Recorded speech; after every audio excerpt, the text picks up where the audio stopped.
Neat and class 12th students, molecular basis of inheritance में आज आपका लास्ट लेक्चर है। आज के लेक्चर में डिस्कस करने वाले हैं डीएनए फिंगरप्रिंटिंग। और डीएनए फिंगरप्रिंटिंग एक important conceptual as well as procedure based topic है। इसके कॉन्सेप्ट्स और प्रोसीजर्स को आपको समझने के लिए आज का वीडियो लेक्चर आपको कंप्लीट देखना होगा, ठीक है। और आज के वीडियो लेक्चर्स में मैं डिस्कस करूंगा सबसे पहले डीएनए फिंगरप्रिंटिंग के ऑब्जेक्टिव को, देन आफ्टर प्रिंसिपल और concepts of DNA fingerprinting, then discuss करूंगा मैं प्रोसीजर और लास्ट में डिस्कस करूंगा एप्लीकेशन ऑफ डीएनए फिंगरप्रिंटिंग, ठीक है। तो ये हमारा आज का लेक्चर कंटेंट होगा। और इसमें सबसे पहले हम आपको एक बार ह्यूमन जीनोम प्रोजेक्ट्स का एक पॉइंट याद दिलाता हूँ।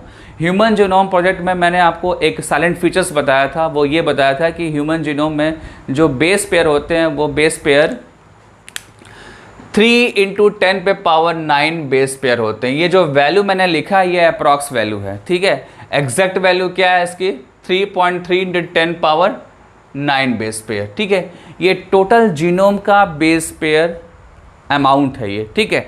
और ये जो जीनोम का अमाउंट है इसको आप डिफरेंट इंडिविजुअल्स में जब कंपेयर करेंगे तो नियर अबाउट 99.9% जो होगा वो मैच करेगा, ठीक है। जैसे आप और मैं, ठीक है, हम दोनों का अगर डीएनए कंटेंट अगर आप मैच करें तो 99.9% मैच करेगा। ओनली 0.1% क्या होगा? डिफ़र होगा। और यही 0.1% हमको और आपको डिफ़र करेगा, ठीक है। ये चीज़ ध्यान दीजिएगा। आपने देखा होगा कि कभी कोई आपके जैसा दिखता है? नहीं दिखता है। क्यों नहीं दिखता है? क्योंकि 0.1% जो है वो जो डिसिमिलरिटी है उसी की वजह से ये सारे डिफरेंसेस आपको दिखते हैं, ठीक है। तो आपको ध्यान ये देना है कि 99.9% मैच करता है और 0.1% मैच नहीं करता, वो मिसमैच होता है। और उसी मिसमैच की वजह से हम एक दूसरे से डिफर हैं, ठीक है। इसी पॉइंट से आपका स्टार्ट होगा डीएनए फिंगरप्रिंटिंग।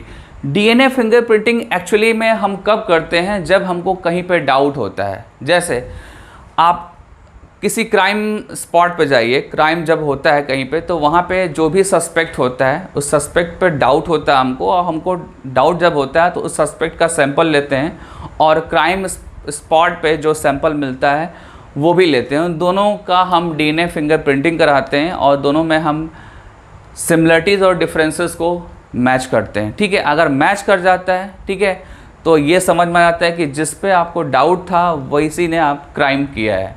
जिस पे आपको डाउट था उसी ने वो क्राइम किया है।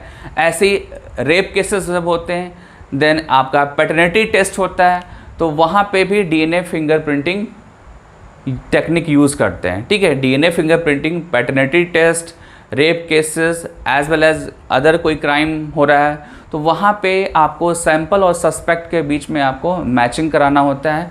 मैच कर गया तो आपको पता चल जाता है कि वो डीएनए किसका है, ठीक है। तो ये जो है एक तरीके से मैंने आपको बता दिया कि ये क्या है, आपका एक तरीके से एप्लीकेशन है और यही आपका क्या ऑब्जेक्टिव है। एक बार आप देख सकते हैं ऑब्जेक्टिव को। ऑब्जेक्टिव में यहाँ पे मैंने मेंशन कर रखा है to find out genetic differences between 2 individuals और among individuals of a population, ठीक है। एक पॉपुलेशन में 2 लोगों या 2 से ज़्यादा लोगों के बीच अगर आपको सिमिलरिटी और डिफरेंसेस को पता करना होगा डीएनए बेसिस पे तो आप डीएनए फिंगरप्रिंटिंग करेंगे, ठीक है। मैंने आपको एप्लीकेशंस भी बता दिया। अब हमको करना क्या है कि ह्यूमन जीनोम प्रोजेक्ट के लेक्चर्स को याद करना है, ठीक है। ह्यूमन जीनोम प्रोजेक्ट में मैंने आपको बताया था कि जो टोटल जीनोम होता है उसमें डिफरेंट पार्ट होते हैं। मैं कुछ एग्जांपल्स बता रहा हूँ आपको। जैसे कि ट्रांसपोजान से एक पार्ट होता है, एक्सॉन से एक पार्ट होता है, आपके नॉन कोडिंग में आपके आगे सैटेलाइट डीएनए होते हैं, डुप्लीकेट रिपीटेड सीक्वेंसेस होते हैं। ऐसे बहुत सारे सीक्वेंसेस होते हैं जिनको हम रफली जो है एक्सप्रेशन के बिहार पे 2 कैटेगरी में डिवाइड करते हैं। एक्सप्रेशन के बिहार पे 2 कैटेगरी में डिवाइड करते हैं। मेरे कॉन्सेप्ट्स को ध्यान से सुनते जाना, ठीक है। बहुत सारे पॉइंट्स जो हैं आपको अगर क्लियर नहीं हुए होंगे ह्यूमन जीनोम प्रोजेक्ट में या रेगुलेशन ऑफ जीन एक्सप्रेशन में तो यहाँ पे क्लियर हो जाएंगे वो पॉइंट्स। मैं अभी बता रहा हूँ आपको कि ह्यूमन जीनोम का जो पूरा अमाउंट है, ठीक है, उस अमाउंट में डिफरेंट पार्ट है, ठीक है। और हर एक पार्ट का अपना एक सिग्निफिकेंस है। और कुछ ऐसे भी पार्ट हैं जिनका हमको नॉलेज नहीं है, जिनके फंक्शन का नॉलेज नहीं है, ठीक है। बट आप अगर रफली एक्सप्रेशन के बिहाफ पे डिस्कस करेंगे, एक्सप्रेशन के बिहाफ पे, तो वहाँ पे दो पार्ट मिलेगा आपको। फर्स्ट पार्ट आपको मिलेगा कोडिंग और दूसरा पार्ट मिलेगा आपको नॉन कोडिंग, ठीक है। कोडिंग और नॉन कोडिंग का मतलब क्या है? कोडिंग जो सीक्वेंसेस होते हैं वो प्रोटीन्स को बनाते हैं, और जो नॉन कोडिंग सीक्वेंसेस होते हैं वो प्रोटीन्स को नहीं बनाते हैं, ठीक है।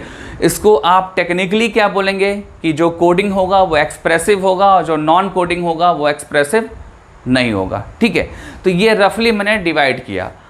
डीएनए फिंगरप्रिंटिंग में भी कुछ ऐसा ही करना है, हमको पूरा इंटायर डीएनए कंटेंट लेना है जीनोम का, ठीक है। उसका हमको करना क्या है? डेंसिटी के बिहाफ पे सेंट्रिफिकेशन करना है, ठीक है। जैसा कि आपने semi conservative mode of replication में आपने डेंसिटी ग्रेडियंट सेंट्रिफिकेशन टेक्निक यूज़ किया था, सीजियम क्लोराइड वाला, वही चीज़ यहाँ पे भी आपको अप्लाई करना है। यहाँ भी क्या करना है आपको? जीनोम में जितना भी डीएनए कंटेंट है उसको आपको डेंसिटी ग्रेडियंट सेंट्रिफिकेशन से पास कराना है, मतलब उस पर अप्लाई करना है आपको ये टेक्निक। और जैसे ये टेक्निक आप अप्लाई करेंगे तो आपको पता चलेगा कि इसमें दो पार्ट हैं, ठीक है। फर्स्ट जो पार्ट है वो है आपका बल्क डीएनए, ध्यान देना होगा। फर्स्ट जो पार्ट है वो क्या है? Bulk DNA. और जो सेकेंड पार्ट है वो क्या है? सैटेलाइट डीएनए, ठीक है। जब आप डेंसिटी ग्रेडियंट सेंट्रिफिकेशन कराते हैं तो जो बल्क डीएनए होता है वो उसकी डेंसिटी हाई होती है, उसकी डेंसिटी हाई होती है। और जब मीडियम में जब सेपरेट होता है बल्क डीएनए तो उसका जो अमाउंट होता है वो ज़्यादा होता है, ठीक है, और वो नीचे की तरफ होगा। आपने अगर डेंसिटी ग्रेडियंट सेंट्रिफिकेशन कराया तो बल्क डीएनए जो होगा वो नीचे होगा, उसका अमाउंट ज़्यादा होगा, ठीक है। और जब उसकी पीक की स्टडी करेंगे, जब उसकी आप पीक की स्टडी करेंगे तो उसके पीक्स जो है वो मेजर पीक बनाएंगे, मतलब बड़े बड़े पीक्स उसमें दिखेंगे आपको, ठीक है। ग्राफ में जो पिक दिखेगा आपको वो मेजर पिक दिखेगा किसका? बल्क डीएनए का, क्योंकि इसका डेंसिटी हाई है, इसका अमाउंट हाई है। और इसकी डेंसिटी क्यों हाई है? क्योंकि वहाँ पे जो बेस पेयर्स के जो रेशियो होते हैं वो वेरी करते हैं, ठीक है। जीसी कंटेंट वाले अगर होंगे तो वहाँ डेंसिटी हाई हो जाएगी, ठीक है। 80 कंटेंट अगर होगा किसी डीएनए में तो वहाँ डेंसिटी लो हो जाएगी, ठीक है। इतना डिटेल आपको जानने की ज़रूरत नहीं है, आपको सिंपली ये जानना है कि बल्क डीएनए का डेंसिटी हाई होता है, और जब इसको आप डेंसिटी ग्रेडियंट सेंट्रिफिकेशन टेक्निक से पास करते हैं तो इसके जो पिक्स बनते हैं वो मेजर पिक्स बनते हैं और इनकी डेंसिटी हाई होती है। और एक्चुअली में आपका जो टॉपिक है डीएनए फिंगरप्रिंटिंग, डीएनए फिंगरप्रिंटिंग में आपको बल्क डीएनए को फोकस नहीं करना है, आपको फोकस किसको करना है? सैटेलाइट डीएनए को फोकस करना है। और सैटेलाइट डीएनए जो होता है ये नियर अबाउट 3% होता है पूरे ह्यूमन जीनोम का, ठीक है। ये जो सैटेलाइट डीएनए है ये 3% होगा पूरे टोटल ह्यूमन जीनोम का। और ये जब आप इसको डेंसिटी ग्रेडियंट सेंट्रिफिकेशन से जब इसको पास कराएंगे या उस पर आप अप्लाई करेंगे ये टेक्निक, तो वहाँ पे जो पीक मिलेगा आपको स्मॉल पीक बनेगा, ठीक है। आप देखो यहाँ पे ये स्मॉल पीक बनेगा और यहाँ पे क्या बना था आपका? Major peak. इसको आपको ध्यान देना होगा, इसमें आपको कन्फ्यूज़न नहीं होनी चाहिए, ठीक है। नेक्स्ट पॉइंट ये है कि सैटेलाइट डीएनए जो होता है वो रिपीटेटिव सीक्वेंसेस होते हैं। क्या होते हैं? रिपीटेटिव सीक्वेंसेस होते हैं। वहाँ पे सेम टाइप के सीक्वेंस बार बार रिपीट होते हैं, ठीक है। कुछ कुछ डिस्टेंस पे वो बार बार रिपीट होंगे, जिसको आप टेंडम रिपीट्स भी बोल सकते हैं, टेंडम रिपीट्स भी बोल सकते हैं। और ये जो रिपीटिशंस हैं ये इसकी कैरेक्टरिस्टिक्स फीचर हैं सैटेलाइट डीएनए के, ठीक है। और ये जो सैटेलाइट डीएनए हैं किसी भी क्रोमोसोम के टर्मिनल पे आपको मिलेंगे, क्रोमोसोम्स के टर्मिनल पे सैटेलाइट डीएनए आपको मिलेंगे, ठीक है। एक बार देखते हैं व्हाइट बोर्ड की तरफ। मैंने यहाँ पे मेंशन कर रखा है specific region in the DNA sequence called repetitive DNA. That means कि जो सैटेलाइट डीएनए है ये क्या है? रिपीटेटिव डीएनए सीक्वेंस है, ठीक है। और फर्दर इसको हमको क्या करना है? क्लासीफाई करना है, ठीक है। सैटेलाइट डीएनए में भी फर्दर कैटेगराइज करना है आपको। और यहाँ पे दो कैटेगरी फर्दर मिलेगी आपको। फर्स्ट जो कैटेगरी मिलेगी वो होगा आपका माइक्रो सैटेलाइट डीएनए। सेकेंड जो कैटेगरी होगा वो होगा मिनी सैटेलाइट डीएनए। ये दो कैटेगरी है और ये दोनों कैटेगरी का जो बेसिस है, ठीक है, इसका बेसिस क्या है ये समझते हैं हम, ठीक है।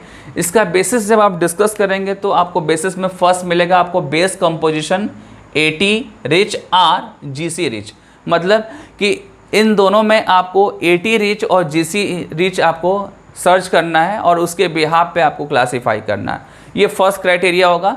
सेकेंड जो क्राइटेरिया होगा, length of segments. Length of segments पे भी आपको मिनी और माइक्रो को डिस्टिंग्विश करना है, और साथ ही साथ number of repetitive units. Number of repetitive units, इसके बेसिस पे भी आपको यहाँ पे डिस्टिंग्विश करना है मिनी सैटेलाइट और माइक्रो सैटेलाइट को। ठीक है, ये हमारे कुछ बेसिस है, इसको लर्न करना होगा। ये आते हैं नीट के एग्ज़ाम में। एक बार फिर से बोल दूँ, बेस कॉम्पोजिशंस में 80 रीच होगा या जीसी रीच होगा। लेंथ ऑफ सेगमेंट्स की बात करेंगे, then number of repetitive units. जैसे माइक्रो सैटेलाइट्स में नंबर ऑफ रिपीटेटिव यूनिट्स कुछ अलग होगा, मिनी सैटेलाइट में अलग होगा। ठीक है, रिपीटिशंस दोनों में अलग अलग होते हैं। ठीक है, अगर आप डिस्कस करते हैं माइक्रो सैटेलाइट की, तो वहाँ पे रिपीटिशंस जो होते हैं 7 to 8 बेस पेयर्स के होते हैं। ठीक है, 7 to 8 बेस पेयर्स के आपके वहाँ पे रिपीटिशंस मिलेंगे। बट जब आप मिनी सैटेलाइट की बात करते हैं तो वहाँ पे 8 to 12 बेस पेयर्स के रिपीटिशंस मिलेंगे। 8 to 12 बेस पेयर्स के रिपीटिशंस मिलेंगे। और ये जो भी होगा मिनी और माइक्रो सैटेलाइट, इसकी ओरिजिन एक्चुअली में कहाँ से होती है? इसकी ओरिजिन होती है ट्रांसपोजांस से। ठीक है, ध्यान देना, ट्रांसपोजांस। ठीक है, ट्रांसपोजांस। ठीक है, ट्रांसपोजांस से मिनी सैटेलाइट और माइक्रो सैटेलाइट्स की ओरिजिन होती है, इसी से ये फॉर्म होते हैं। ठीक है, और बट जब फॉर्म होते हैं तो इसमें कोई मिनी सैटेलाइट बन जाता है और कोई माइक्रो सैटेलाइट बन जाता है। ठीक है, उसकी कंडीशंस हैं जो आपके सिलेबस से बाहर है, उसको डिस्कस नहीं करना है।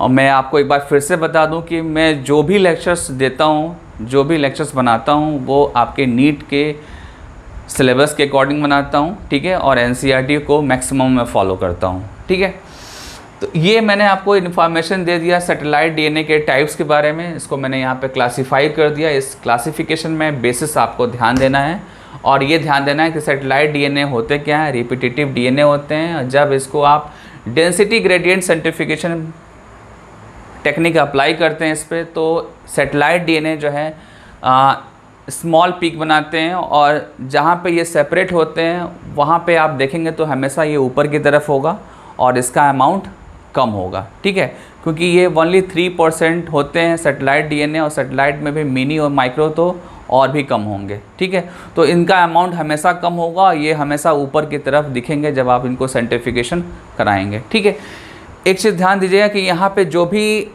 सेंट्रीफिकेशन में आपने देखा, ये सब कुछ किसके बेसिस पे हो रहा है? डेंसिटी के बेसिस पे हो रहा है। डेंसिटी यहाँ पे क्राइटेरिया है बल्क डीएनए और सैटेलाइट डीएनए को डिस्टिंग्विश करने का। ठीक है, अब आते हैं कि जो आपका सैटेलाइट डीएनए, इसकी खास बात क्या है? ठीक है, इसकी खास बात यह है कि इसमें पॉलीमॉर्फिज्म की जो डिग्री होती है, डिग्री ऑफ पॉलीमॉर्फिज्म, वो हाई होती है सैटेलाइट डीएनए की। ये इंपॉर्टेंट लाइन है। ठीक है, और स्पेशली हम बात करें मिनी सैटेलाइट की, तो मिनी सैटेलाइट में जो डिग्री ऑफ पॉलीमॉर्फिज्म है वो और भी ज़्यादा हाई है। ठीक है, ये पॉइंट नोट करना होगा आपको। जब आप डिग्री ऑफ पॉलीमॉर्फिज्म की बात करेंगे तो उसमें बहुत सारे पॉइंट्स हैं जिसको 1 by 1 मैं डिस्कस करूंगा। फिर से एक बार बता दूं कि डिग्री ऑफ पॉलीमॉर्फिज्म जो है वो हाई होता है सैटेलाइट डीएनए में, और सैटेलाइट डीएनए में स्पेशली जब आप मिनी सैटेलाइट की बात करेंगे तो वहाँ पे और भी ज़्यादा डिग्री ऑफ पॉलीमॉर्फिज्म होता है। ठीक है, और मैं आपको बता दूं कि जो डीएनए फिंगरप्रिंटिंग टेक्निक है, ये टेक्निक जो है किस डीएनए सीक्वेंस के बेसिस पे होता है? तो आंसर है आपका मिनी सैटेलाइट डीएनए। क्या है? मिनी सैटेलाइट डीएनए सीक्वेंस के बेसिस पे आप डीएनए फिंगरप्रिंटिंग करते हैं। अगर मिनी सैटेलाइट डीएनए का आपको आइडिया नहीं होगा तो आप डीएनए फिंगरप्रिंटिंग नहीं कर सकते हैं। और इस मिनी सैटेलाइट के अंदर खास बात क्या है कि इसकी जो डिग्री ऑफ पॉलीमॉर्फिज्म होता है वो हाई होता है, और डिग्री ऑफ पॉलीमॉर्फिज्म हमेशा किसके बेस पे होता है? जेनेटिक लेवल पे होता है, मतलब कि डीएनए में ये बातें आप डिस्कस करेंगे। ठीक है, और इसकी एक स्पेशल बात है कि जो इसकी पॉलीमॉर्फिज्म है वो एक्चुअली में उसके पीछे जो रीज़न है वो क्या है, कैसे ये पॉलीमॉर्फिज्म शो कर रहा है, इसको समझिए आप।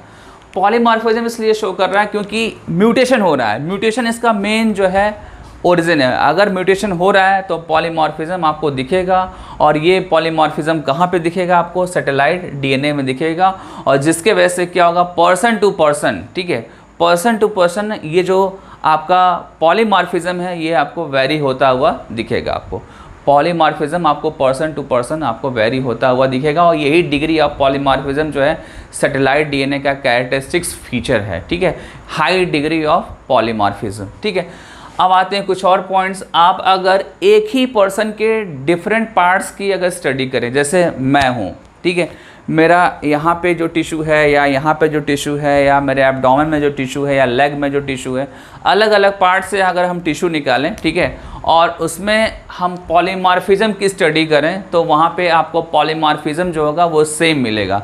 ये पॉइंट नोट करना होगा। ठीक है, जब आप किसी एक पर्सन के डिफरेंट पार्ट के डीएनए की एनालिसिस करेंगे तो वहाँ पे जो पॉलीमॉर्फिज्म होगा वो सेम मिलेगा। ठीक है, ये नोट करना होगा। सेकेंड पॉइंट कि जब आप पॉलीमॉर्फिज्म की स्टडी करेंगे, ठीक है, स्पेशली मैं बात कर रहा हूँ पेरेंट टू चिल्ड्रन अगर आप इसकी स्टडी करेंगे, ठीक है, तो पॉलीमॉर्फिज्म क्या होता है, इनहेरिट करता है। ये नोट करना है। ठीक है, क्या करेगा, ये इनहेरिट करेगा, मतलब कि पेरेंट्स से चिल्ड्रन की तरफ ये पॉलीमॉर्फिज्म जाएगा। ठीक है, इस पर थोड़ा सा और मैं डिस्कशन कर देता हूँ आपके सामने। एक्चुअली क्या होता है कि जो सैटेलाइट डीएनए है इसके अंदर जो पॉलीमॉर्फिज्म होता है वो म्यूटेशन की वजह से आता है। म्यूटेशन एक फैक्टर है। ठीक है, म्यूटेशन की वजह से चेंज आया डीएनए में, जिसके वजह से क्या होगा, पर्सन टू पर्सन तो वेरी करेगा, बट ये जो पॉलीमॉर्फिज्म है ये इनहेरिट करेगा। ठीक है, one generation to next generation. अगर उसकी रिप्रोडक्टिव एबिलिटी उस पेरेंट की लॉस नहीं होती है, ठीक है, ड्यूरिंग म्यूटेशन, तो वो उसके कैरेक्टर्स जो होंगे पॉलीमॉर्फिज्म वाले वो उसके चिल्ड्रन में जाएंगे, ये श्योर है। और ये जा रहे हैं और वो जो पेरेंट है वो सर्वाइव कर रहा है, देन चिल्ड्रन भी सर्वाइव कर रहा है। इसका मतलब कि जो म्यूटेशन हुआ है वो माइनर म्यूटेशन हुआ है। दैट मीन्स कि ऐसा म्यूटेशन है जिससे पता ही नहीं चल रहा है कि बॉडी में कुछ चेंज हुआ या नहीं हुआ। जैसे मैंने आपको लास्ट वीडियो लेक्चर्स में बताया था, जब मैं आपको म्यूटेशन बताया था, म्यूटेशन एंड जेनेटिक कोड, वहाँ पे मैंने म्यूटेशंस की टाइप डिस्कस किया था। मैंने नॉनसेंस, ठीक है, मिससेंस एंड साइलेंट म्यूटेशन डिस्कस किया था, और मैंने डिफरेंट टाइप के कंडीशंस वहाँ बताए थे। उसमें एक मैंने कंडीशन बताया था साइलेंट म्यूटेशन का। साइलेंट म्यूटेशन में क्या था कि जो एग्जाम्पल मैंने लिया था उस एग्जाम्पल में जो कोडॉन्स थे वो सेम टाइप के अमीनो एसिड को कोड कर रहे थे। ठीक है, दैट मीन्स कि चेंज हो रहा है, बट ऐसा चेंज नहीं हो रहा है कि जिसके वजह से कोई सर्वाइवल में प्रॉब्लम आए। ठीक है, तो सैटेलाइट जो डीएनए होते हैं इनमें जो पॉलीमॉर्फिज्म होता है वो म्यूटेशन से आता है, बट ऐसा ये म्यूटेशन होता है जिसके वजह से कोई बड़ा इफेक्ट नहीं पड़ता है। ठीक है, शॉर्ट टर्म कोई बड़ा इफेक्ट नहीं पड़ेगा, बट लॉन्ग टर्म में जैसे 1000 ईयर्स अगर निकल जाते हैं, 1000 ईयर्स के बाद अगर देखेंगे तो मे बी कोई बड़ा चेंज दिखेगा, बट शॉर्ट ड्यूरेशन में आपको कोई भी ऐसा प्रॉब्लम वाला चेंज आपको नहीं दिखेगा।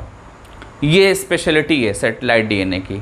ठीक है, और आपको पता है कि म्यूटेशन जो होता है वो उसके डिफरेंट टाइप है, point mutation, frame shift mutation, ये सब आपने पढ़ा है। ठीक है, और जितने भी म्यूटेशंस होते हैं वो सारे के सारे हार्मफुल नहीं होते हैं। रेयर ऐसे म्यूटेशंस होते हैं जो हार्मफुल होते हैं, ठीक है, लीथल होते हैं। यूजुअली जो म्यूटेशंस होते हैं वो नॉर्मली होते हैं, मतलब उससे आपको आपके बॉडी के सर्वाइवल पे कोई फ़र्क नहीं पड़ने वाला है। ठीक है, तो ये चीज़ ध्यान देना होगा कि लॉन्ग टर्म में नुकसान कर सकता है आपको, बट शॉर्ट टर्म में नुकसान नहीं करेगा। ठीक है, ये जो चेंज है ये कुछ ऐसे ही चेंज होते हैं कि जिससे आपको इमीडिएट इफेक्ट ना पड़े, और ख़ास करके आपके रिप्रोडक्टिव एबिलिटी पे इफेक्ट ना पड़े, क्योंकि रिप्रोडक्टिव एबिलिटी पे अगर इफेक्ट पड़ेगा तो वो ट्रांसमिट नहीं होगा म्यूटेशन। जो पॉलीमॉर्फिज्म और म्यूटेशन है वो नेक्स्ट जनरेशन में ट्रांसमिट नहीं हो पाएगा, क्योंकि रिप्रोडक्टिव एबिलिटी लॉस होगी तो वो ट्रांसमिट हो ही नहीं पाएगा, गेमेट्स बनेगा नहीं, देन वो ट्रांसमिट ही नहीं हो पाएगा। ठीक है, तो ये चीज़ आपको ध्यान देना होगा। अब आते हैं नेक्स्ट पॉइंट पे।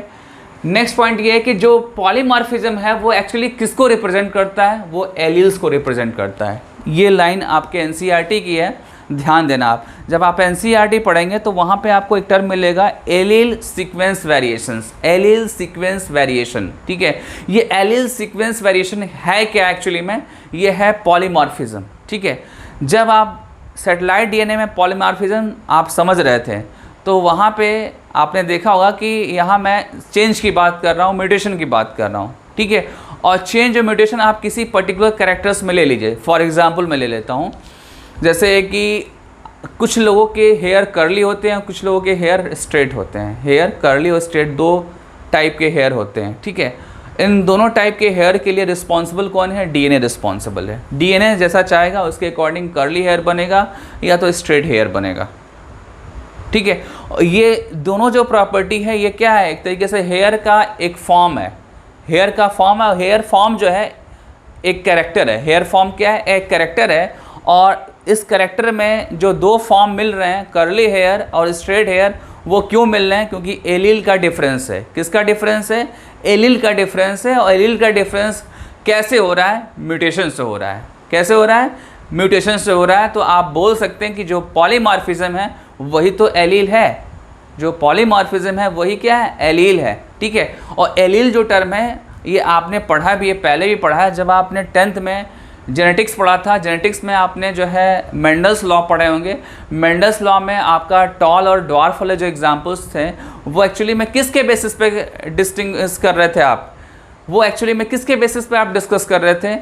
आप डिस्कस कर रहे थे एलील्स के बेसिस पे, ठीक है। एलील्स के बेसिस पे वहाँ पे आप डिस्कशन कर रहे थे, ठीक है।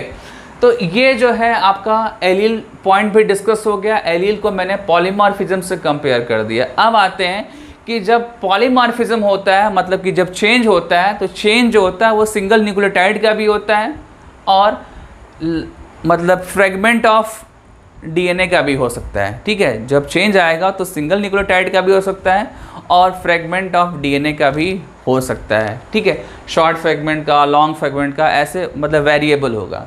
मैंने यहाँ मेंशन कर रखा है range from single nucleotide to very large scale change, ठीक है।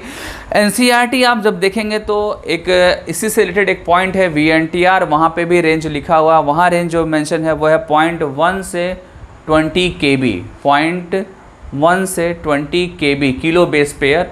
और ये भी वैल्यू क्या है? एक पर्टिकुलर टाइप के सैटेलाइट डीएनए की है, उसको बोलते हैं आप मिनी सैटेलाइट। मिनी सैटेलाइट में जो चेंज आता है वो 0.1 किलो बेस पेयर से लेकर और 20 किलो बेस पेयर तक चेंज आ सकता है। और हम यहाँ पे डिस्कस जो कर रहे हैं वो तो हम सैटेलाइट का ही कर रहे हैं, और सैटेलाइट का टाइप मिनी सैटेलाइट है।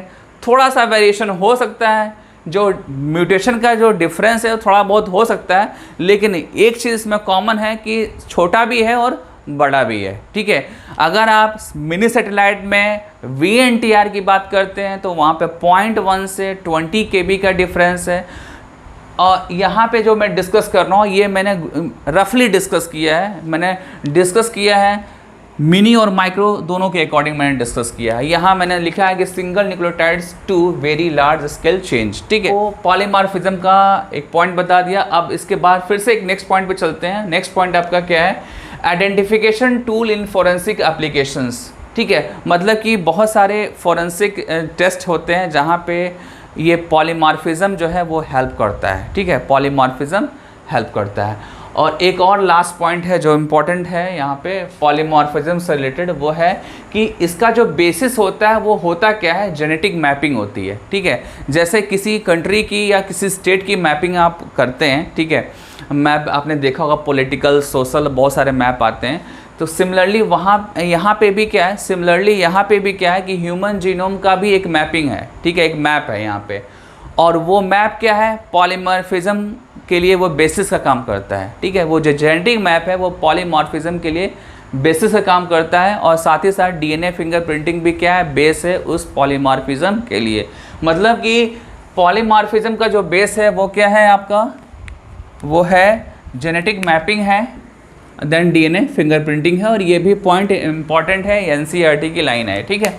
ध्यान देना, आप जो भी पढ़ रहे हैं यहाँ पे एनसीईआरटी बेस्ड पढ़ रहे हैं, ठीक है।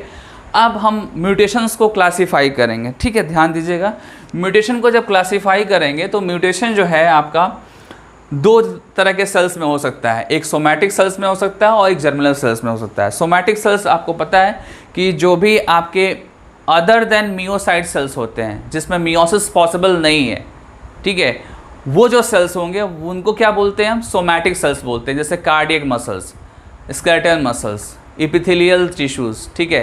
तो ये जो हैं यहाँ पे सोमैटिक सेल्स हैं। ये सारे के सारे एग्जाम्पल्स किसके हैं? सोमैटिक सेल के एग्जाम्पल हैं। और दूसरा जो म्यूटेशन होगा वो किस में पॉसिबल है, जर्मिनल सेल्स में पॉसिबल है, ठीक है, जर्मिनल सेल्स में पॉसिबल है। और जर्मिनल सेल्स में अगर कोई म्यूटेशन होता है और म्यूटेशन अगर वो रिप्रोडक्टिव एबिलिटी को लॉस नहीं किया, अगर वो म्यूटेशन रिप्रोडक्टिव एबिलिटी को लॉस नहीं किया तो वो ऑफस्प्रिंग में ट्रांसफ़र होगा, ऑफस्प्रिंग में वो जाएगा तो जाएगा, ठीक है। तो ये मैंने आपको बताया कि जो जर्मिनल सेल्स में म्यूटेशन होगा वो ऑफस्प्रिंग में जाएगा, बट कंडीशन क्या है कि रिप्रोडक्टिव जो पार्ट है वो डैमेज नहीं होना चाहिए, उसमें चेंज नहीं आना चाहिए, उसके किसी फिजियोलॉजिकल वर्क में डिस्टर्बेंस नहीं आना चाहिए, ये एक क्राइटेरिया है, ठीक है। अब आप आते हैं म्यूटेशन को थोड़ा और डिटेल करते हैं। म्यूटेशन में एक पॉइंट है कि म्यूटेशन आप जो देखते हैं यूजुअली, ठीक है, वो म्यूटेशंस एक्चुअली कहाँ होते हैं, वो होते हैं रिपीटेटिव डीएनए सीक्वेंस में। कहाँ होंगे वो, रिपीटेटिव डीएनए सीक्वेंस में होंगे ये, ठीक है। और आपको ये भी पता है कि जो सैटेलाइट डीएनए है ये भी क्या है, रिपीटेटिव डीएनए सीक्वेंस है, ठीक है। इसका मतलब ये है कि म्यूटेशन जो है आपके सैटेलाइट डीएनए में भी हो सकते हैं, और यहाँ पे हम सैटेलाइट डीएनए को ही लेके चल रहे हैं, ठीक है, क्योंकि हमारा जो हेडिंग है वो क्या है, डीएनए फिंगरप्रिंटिंग। और डीएनए फिंगरप्रिंटिंग हमेशा हम उसका बेसिस क्या रखते हैं, सैटेलाइट डीएनए में मिनी सैटेलाइट। अगर आप मिनी सैटेलाइट को हटा दें तो डीएनए फिंगरप्रिंटिंग पॉसिबल नहीं है, क्योंकि जो डीएनए फिंगरप्रिंटिंग है उसका बेस है मिनी सैटेलाइट, और मिनी सैटेलाइट क्या है, रिपीटेटिव डीएनए सीक्वेंस है। तो यहाँ पे हम एक तरीके से ये बोल रहे हैं कि म्यूटेशन तो हो रहा है रिपीटेटिव डीएनए सीक्वेंसेस में, बट वो इतना बड़ा चेंज नहीं ला रहा है जिससे सर्वाइवल पे इफेक्ट पड़े, ठीक है, सर्वाइवल ईजिली हो जाएगा, ठीक है। अब नेक्स्ट पॉइंट आते हैं। नेक्स्ट पॉइंट ये है कि म्यूटेशन जो है किसी पॉपुलेशन में आप स्टडी करेंगे, इनहेरिटेबल म्यूटेशन की मैं बात कर रहा हूँ।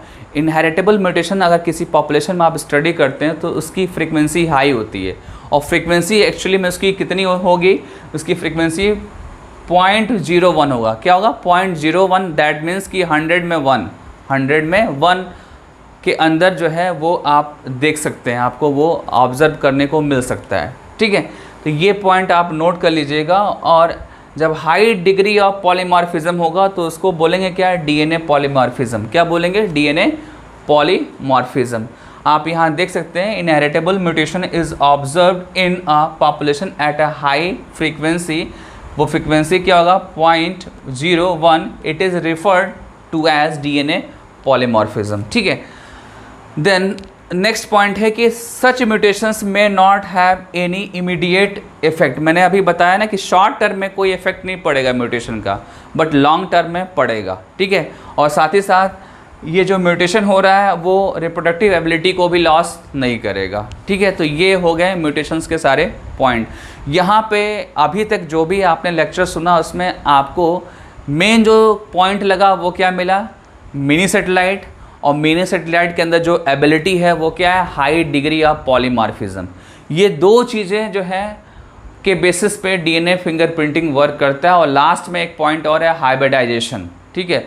हाइब्रिडाइजेशन भी एक क्राइटेरिया है डीएनए फिंगरप्रिंटिंग का। जब आप प्रोसीजर ऑफ डीएनए फिंगरप्रिंटिंग पढ़ेंगे तो वहाँ पे आपको हाइब्रिडाइजेशन भी एक क्राइटेरिया दिखेगा। और अभी आपको क्या दिख रहा है, सैटेलाइट डीएनए के जो फीचर्स हैं वो दिख रहे हैं। सैटेलाइट डीएनए के जो फीचर्स हैं उसमें सबसे पहले मैंने बताया कि डिग्री ऑफ पॉलीमॉर्फिज्म इसके अंदर हाई होता है, स्पेशली मिनी सैटेलाइट में। मिनी सैटेलाइट में और भी ज़्यादा डिग्री ऑफ पॉलीमॉर्फिज्म होगा। एक पॉइंट और मैं बता दे रहा हूँ सैटेलाइट डीएनए का, सैटेलाइट डीएनए प्रोटीन्स नहीं बनाते हैं बट यूज़फुल होते हैं, क्रोमोसोम की स्टेबिलिटी को मेंटेन करते हैं, ठीक है। या आप ऐसे बोल सकते हैं कि डीएनए की इंटीग्रिटी को ये मेंटेन करते हैं, ठीक है। तो कभी भी आप ये मत सोचिएगा कि सैटेलाइट डीएनए वेस्ट है, ठीक है, ये यूज़फुल है। बस ओनली डिफरेंस कितने का है, डिफरेंस ये है कि ये प्रोटीन्स को नहीं बनाएंगे, दैट मीन्स कि जीन एक्सप्रेशन में पार्टिसिपेट नहीं करेंगे, ठीक है। अब इसके बाद हम डिस्कस करेंगे प्रोसीजर ऑफ डीएनए फिंगरप्रिंटिंग, ठीक है। डियर स्टूडेंट्स, डीएनए फिंगरप्रिंटिंग में हम लोगों ने ऑब्जेक्टिव देखा, ह्यूमन जीनोम का बेसिक आइडिया लिया, then after satellite DNA discuss किया, सैटेलाइट डीएनए को क्लासीफाई किया, सैटेलाइट डीएनए की जो स्पेशल प्रॉपर्टीज़ जिसको बोलते हैं आप कैरेक्टरिस्टिक्स फीचर्स, कैरेक्टरिस्टिक्स फीचर में पॉलीमॉर्फिज्म डिस्कस किया, पॉलीमॉर्फिज्म को मैंने म्यूटेशन से रिलेट किया। देन अब हम स्टार्ट करने जा रहे हैं procedure of DNA fingerprinting, that means कि डीएनए फिंगरप्रिंटिंग में जो स्टेप्स होते हैं उनको यहाँ पे डिस्कस करेंगे एज पर एनसीईआरटी बुक, ठीक है। बट जब आप इसके स्टेप्स को रीड करेंगे तो स्टेप्स में एक आपको टर्म मिलेगा, वो मिलेगा आपको VNTR, ठीक है। आप देखें ये क्या है, VNTR, ठीक है। VNTR एक टर्म है जो आपको परेशान करेगा और उसको पहले समझ लेते हैं। VNTR को पहले हम समझ लेते हैं VNTR क्या है। VNTR एक्चुअली में क्या होता है, इज़ ए मिनी सैटेलाइट। ये क्या है, मिनी सैटेलाइट है, but it act as radio labelled probe, ठीक है। मतलब ये प्रोब की तरह वर्क करेगा, ठीक है। और प्रोब की नॉलेज हमको पहले से होती है, कोई भी प्रोब होगा उसकी नॉलेज होगी, ठीक है। और ये जो प्रोब होगा ये सस्पेक्ट के सैटेलाइट डीएनए के कॉपी होगा, ठीक है। क्योंकि आपको क्या करना है, आपको सस्पेक्ट के डीएनए को आपको फाइंड आउट करना है, उसका मैचिंग करना है, और मैचिंग नहीं हुआ तो वो मिसमैच हो जाएगा, ठीक है।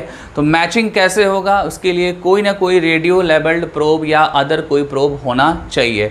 तो यहाँ पे हम प्रोब जो है सैटेलाइट में मिनी सैटेलाइट के अकॉर्डिंग ही बना रहे हैं।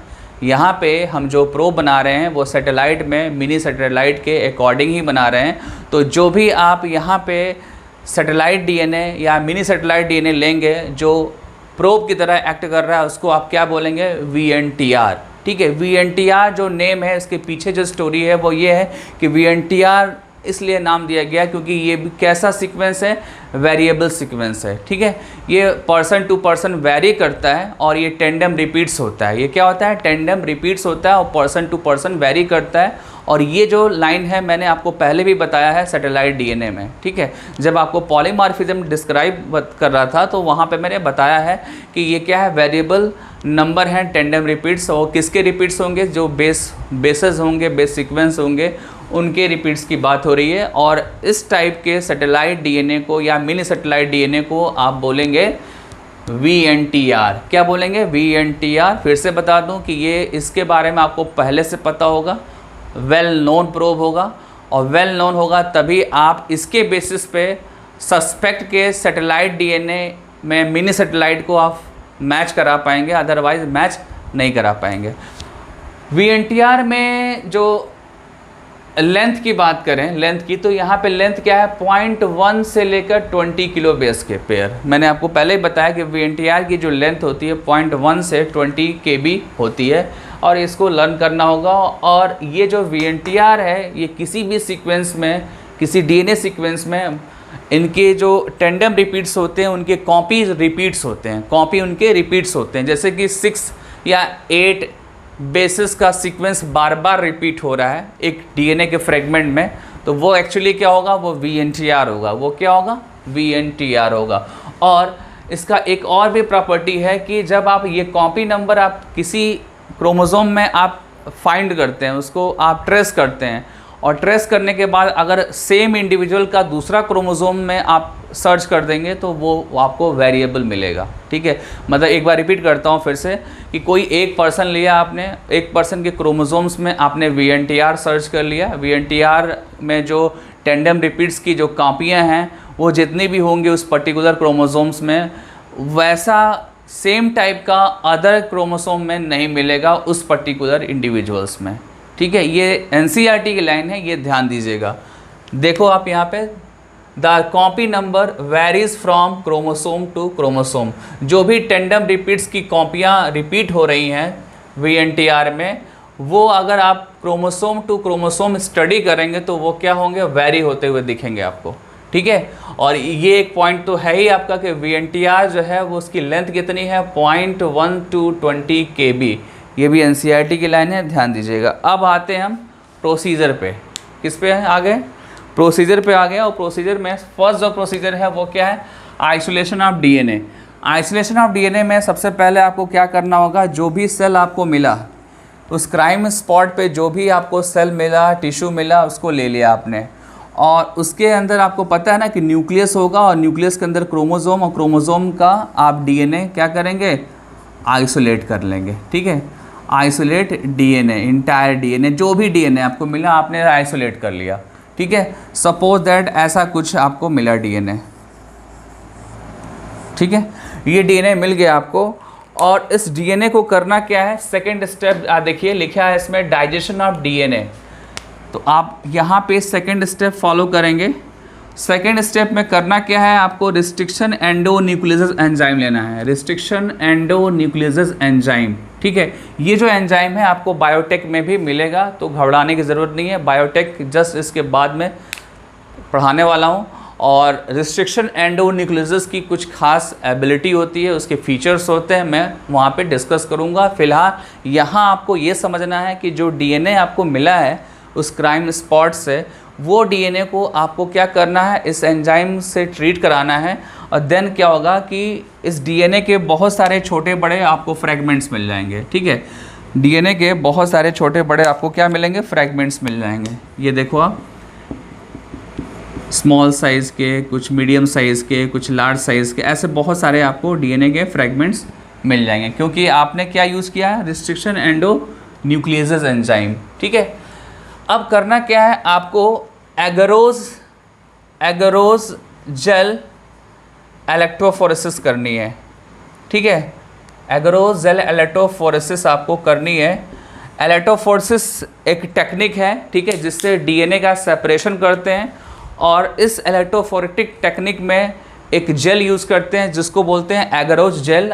ये एगरोज जेल जो है डीएनए और आरएनए के सेपरेशन के लिए होता है। ठीक है, और ये सदर्न ब्लॉटिंग टेक्निक में यूज़ किया जाता है, सदर्न ब्लॉटिंग टेक्निक में इसको यूज़ करते हैं। फिलहाल अभी ये जानना है कि न्यूक्लिक एसिड के सेपरेशन के लिए इलेक्ट्रोफोरेसिस टेक्निक में जो जेल यूज़ करते हैं वो क्या है, एगरोज जेल है।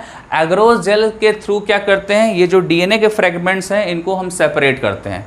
ठीक है, जो भी आपको ये फ्रेगमेंट्स मिलेगा, सपोज दैट आपके सामने ये एगरोज जेल है और एगरोज जेल में ये आपको क्या मिला, आपको डीएनए के फ्रेगमेंट्स मिले। ठीक है, डीएनए के फ्रेगमेंट्स मिले। ठीक है, एक और पॉइंट है कि इलेक्ट्रोफोरेटिक टेक्निक में जब आप उसके इंस्ट्रूमेंट को या इक्विपमेंट्स को देखते हैं तो वहाँ पे आपको इलेक्ट्रोड मिलेंगे। क्या मिलेंगे आपको, इलेक्ट्रोड मिलेंगे। एक बार फिर से रिपीट कर देता हूँ, इलेक्ट्रोफोरेसिस जो आपका इंस्ट्रूमेंट है या टेक्निक है, इसमें आपको इलेक्ट्रोड मिलने वाले हैं। इलेक्ट्रोड दैट मीन्स कि यहाँ पे भी आपको कैथोड और एनोड मिलेगा। ठीक है, कैथोड और एनोड का यहाँ भी सिग्निफिकेंस है।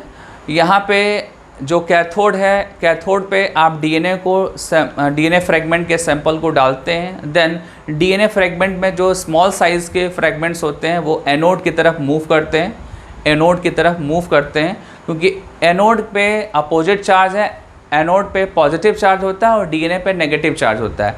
तो डीएनए हमेशा पॉजिटिव चार्ज की तरफ अट्रैक्ट होगा और जो स्मॉल फ्रेगमेंट ऑफ डीएनए है वो ईजिली अट्रैक्ट होगा। ठीक है, तो स्मॉल जो फ्रेगमेंट होगा वो मूव करके जाएगा टुवर्ड द एनोड एंड। ठीक है, टुवर्ड द एनोड, और सैंपल आपने यहाँ डाला था कैथोड एंड की तरफ, तो कैथोड एंड से डीएनए का जो स्मॉल फ्रेगमेंट है वो मूव करके एनोड एंड की तरफ जाएगा जहाँ पे पॉजिटिव चार्ज है। ठीक है, एनोड पे पॉजिटिव चार्ज होते हैं। और ये जो टेक्निक आपका है इलेक्ट्रोफोरेसिस टेक्निक, ये आगे मैं डिटेल करूँगा बायोटेक चैप्टर में, तो घबराने की ज़रूरत नहीं है आपको। अभी सिंपली ये समझना है कि इलेक्ट्रोफोरेसिस एक टेक्निक है जिसमें एगरोज जेल यूज़ किया गया है। एगरोज जेल पे क्या है, डीएनए के फ्रेगमेंट्स सेपरेट हो रहे हैं, जो फ्रेगमेंट्स आपने यहाँ पे बनाए हैं। ठीक है, कैसे बने हैं ये फ्रेगमेंट, रिस्ट्रिक्शन एंडोन्यूक्लियोजेज एंजाइम का यूज़ करके। अब करना क्या है आपको, अब करना है आपको सिंथेटिक एक नाइट्रोसेल्यूलोज मेम्ब्रेन पेपर लेना है। ठीक है, एक सिंथेटिक नाइट्रोसेल्यूलोज मेम्ब्रेन पेपर लेना है और नायलॉन पेपर या मेम्ब्रेन। ठीक है, नायलॉन मेम्ब्रेन और पेपर आपको लेना है। ठीक है, ये दोनों चीज़ें लिया और इसके ऊपर ब्लॉट कर दिया, मतलब इसके ऊपर पैरेलली आपने इम्पोज कर दिया। ठीक है, जब ऐसे इम्पोज किया, ठीक है, उस टाइम पे उस पूरे जेल और नाइट्रोसेल्यूलोज मेम्ब्रेन पेपर को एक इन्वायरमेंट में रखा, वो अल्कलाइन इन्वायरमेंट। ठीक है, आप देख सकते हैं ये जो आपका दिख रहा है आपका एगरोज जेल, इसके ऊपर आपने क्या किया, नाइट्रोसेल्यूलोज मेम्ब्रेन पेपर का एक मेम्ब्रेन आपने डाल दिया और इसको आपने कहाँ रखा, एक ऐसे प्लेट में रखा जहाँ पे क्या है, अल्कलाइन मीडियम है। क्या है, अल्कलाइन मीडियम, मतलब कि वहाँ पे बेसिक मीडियम है। और बेसिक मीडियम से होता क्या है कि जो भी एगरोज जेल पे जो डीएनए के फ्रेगमेंट्स हैं, वो डीएनए के फ्रेगमेंट्स के डीएनए स्ट्रैंड, ध्यान देना, डीएनए फ्रेगमेंट के डीएनए स्ट्रैंड्स क्या हो जाएंगे, सेपरेट हो जाएंगे, क्योंकि NaOH आपका अल्कलाइन मीडियम है। अल्कलाइन सोल्यूशन में ये जो डीएनए के स्ट्रैंड्स होते हैं, एंटी पैरेलल जो स्ट्रैंड होते हैं 5 to 3 और 3 to 5, ये स्ट्रैंड सेपरेट हो जाते हैं। और सेपरेट होके एक स्ट्रैंड ट्रांसफ़र हो जाता है कहाँ पे, नाइट्रोसेल्युलोज मेम्ब्रेन पेपर पे, ठीक है। एक स्ट्रैंड ट्रांसफ़र हो जाएगा नाइट्रोसेल्युलोज मेम्ब्रेन पे, जैसे कि मैं आपके सामने बता रहा हूँ। सपोज दैट ये आपका एग्रोज जेल है और ये क्या है, नाइट्रोसेल्युलोज मेम्ब्रेन पेपर है, ठीक है। आपको करना क्या है, यहाँ पे आप एक बार यहाँ ध्यान से देखो, ये आपका क्या है, ये आपका एग्रोज जेल है जिस पे ऑलरेडी क्या है, डीएनए के फ्रेगमेंट सेपरेट हुए हैं, ठीक है। इस पे आपने क्या रखा, नाइट्रोसेल्युलोज मेम्ब्रेन का पेपर और लाइनॉन मेम्ब्रेन रखा, ठीक है, ऐसा रखा, ठीक है। और ये दोनों जो है ये कहाँ पे है, एक इन्वायरमेंट में है, जो इन्वायरमेंट कैसा है, अल्कलाइन इन्वायरमेंट है। अल्कलाइन एनवायरनमेंट से क्या होता है कि वो क्या करता है, डीएनए के स्ट्रैंड्स को सेपरेट कर देता है। डीएनए में 2 स्ट्रैंड है, ठीक है, डीएनए में 2 स्ट्रैंड है, एंटी पैरेलल है 5 to 3 और 3 to 5। वो दोनों स्ट्रैंड जो है सेपरेट हो जाते हैं ड्यू टू अल्कलाइन सोल्यूशन, और सेपरेट होके एक जो स्ट्रैंड है वो ट्रांसफ़र हो जाता है किस पे, नाइट्रोसेल्युलोज मेम्ब्रेन पे, ठीक है। यहाँ पे वो एक स्ट्रैंड आ गया। अब इस स्ट्रैंड का हम आगे फर्दर यूज़ करेंगे, ठीक है। जो नाइट्रोसेल्युलोज मेम्ब्रेन पे जो डीएनए के स्ट्रैंड्स आ गए हैं उनका हम फर्दर यूज़ करेंगे। कहाँ पे यूज़ करेंगे आप, जब आप नेक्स्ट स्टेप को फॉलो करेंगे। नेक्स्ट स्टेप आपका क्या है, hybridisation using labelled VNTR probe. ये जो VNTR प्रोब है ये नोन प्रोब है, ठीक है। अब आते हैं 5th स्टेप पे। 5th स्टेप में जो आपने नाइट्रोसेल्युलोज मेम्ब्रेन पेपर पे आपने जो डीएनए के स्ट्रैंड लिए हुए हैं, उस स्ट्रैंड के को लेकर और देन उस पर आप VNTR का प्रोब डालेंगे। VNTR प्रोब मैंने पहले ही बताया कि ये क्या है, नोन प्रोब है जिसकी नॉलेज आपको है, और उस पर रेडियो लेबल्ड कुछ एलिमेंट्स हैं जिसके बिहाफ पे उसको ऑटो रेडियोग्राफी में आप उसकी स्टडी कर सकते हैं। उसका आप जो ऑटो रेडियोग्राम में जो आपका ग्राफ बन के आएगा, ठीक है, उस पर जो बैंड्स बन के आएंगे वो आप समझ सकते हैं, ठीक है। तो वो कैसे पॉसिबल होगा, जब VNTR प्रोब लेंगे, वो VNTR प्रोब उस सैंपल से अगर हाइब्रिडाइज कर गया, दैट मीन्स कि मैच कर गया। मैच कर गया इसका मतलब क्या है कि सस्पेक्ट आपको ट्रेस आउट हो गया, ठीक है। सस्पेक्ट क्या हो गया, ट्रेस आउट हो गया। और उसके बाद हम क्या करेंगे, हाइब्रिडाइज उस सैंपल को ऑटो रेडियोग्राफी में डालेंगे। ऑटो रेडियोग्राफी से एक ऑटो रेडियोग्राम बनेगा जिसमें बैंड्स आपको दिखेंगे। उस बैंड्स को आप एक मार्कर जो उसके पैरेलल आप जो एक्सपेरिमेंट कर रहे हैं उस मार्कर के साथ उसको कंपेयर कर लेंगे, ठीक है। और कंपेयर करने के बाद आपको क्लियर हो जाएगा कि कौन सस्पेक्ट है या नहीं है वो, ठीक है। सस्पेक्ट वो क्राइम किया है या नहीं किया, ये आपको पता चल जाएगा, ठीक है। तो ये चीज़ आपका डीएनए फिंगरप्रिंटिंग में फॉलो होता है। ये टोटल 6 स्टेप हैं। आपको अगर कोई डाउट होगा तो आप फिर से एक बार कमेंट बॉक्स में लिख के इसको आप पूछ सकते हैं, ठीक है। अब इसके बाद एनसीईआरटी के कुछ पॉइंट्स हैं जिसको हम डिस्कस कर लेते हैं। जैसे एनसीईआरटी में ये तो मेंशन है कि पर्सन टू पर्सन जो है मिनी सैटेलाइट डीएनए वेरी करता है, ठीक है। बट ये क्या किसी केस में ये ऐसा भी है कि ये मैच कर जाता है, आइडेंटिकल हो जाता है? तो आंसर मैं बता रहा हूँ इसका आंसर है मोनोजाइगोटिक ट्विंस। मोनोजाइगोटिक ट्विंस में ये सेम होते हैं, ठीक है। मिनी सैटेलाइट जो डीएनए के सीक्वेंसेस होते हैं वो सेम होते हैं। और एक और चीज़ है कि एक स्टूडेंट ने मेरे से पूछा था कि सर मोनोजाइगोटिक ट्विंस में क्या जेंडर अब चेंज हो सकता है या सेम जेंडर होगा? तो मैं आपको बता दूं कि सेम जेंडर होगा। अगर ट्विंस हैं तो दोनों ट्विंस या तो मेल होंगे या तो वो फीमेल होंगे, ठीक है। और उनका सैटेलाइट डीएनए आइडेंटिकल होगा, ये चीज़ ध्यान देना। हाँ, ये एक्सेप्शन है। एक लास्ट पॉइंट ये है कि आप अगर डीएनए फिंगरप्रिंटिंग के साथ अगर पीसीआर को आप ऐड कर देते हैं, ठीक है, मतलब डीएनए फिंगरप्रिंटिंग को अच्छा और बेहतर बनाने के लिए आप पीसीआर यूज़ कर देते हैं तो और अच्छी बात है। उससे क्या होगा कि आपके डीएनए फिंगरप्रिंटिंग की सेंसिटिविटी वो इंक्रीज़ हो जाएगी और वो और अच्छे से वर्क करेगा डीएनए फिंगरप्रिंटिंग टेक्निक, ठीक है। तो ये आपका डीएनए फिंगरप्रिंटिंग टॉपिक आपका फिनिश हो गया है, ठीक है। अब इसके बाद आपका न्यू चैप्टर स्टार्ट होगा बायोटेक, और बायोटेक हम नेक्स्ट वीडियो लेक्चर में आपके सामने लेके आएंगे, ठीक है। Okay, bye.